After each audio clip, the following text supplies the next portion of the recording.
2026-এ বামেরাই ক্ষমতায় আসবে। হাজার হাজার কর্মী সমর্থক শাসক দল ছেড়ে লালের ওপর ভরসা রেখেই বামেদের ঐক্যবদ্ধ শক্তি বৃদ্ধি হচ্ছে।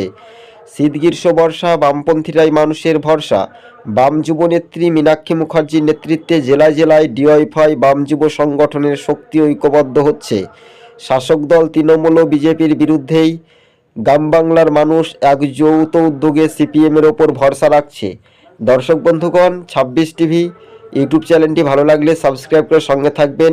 2026-এই বামেরাই ক্ষমতায় আসবে, ধৈর্য ধরলে সবুরে মেওয়া ফলে।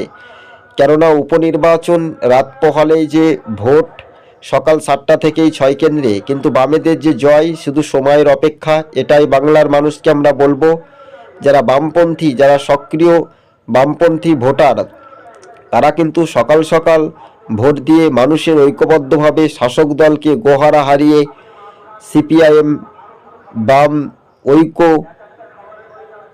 সংগঠনের প্রার্থীদের বিপুল ভোটে জয়ী করে শাসক দলের সঙ্গে চোখে চোখ রেখে কথা বলে বাম নেত্রীদের পাশে অঙ্গীকার ভূমিকা হিসেবে আমরা কিন্তু জানতে পারছি। দর্শক বন্ধুগণ, 26 টিভি ইউটিউব চ্যানেলটি ভালো লাগলে সাবস্ক্রাইব করে সঙ্গে থাকুন।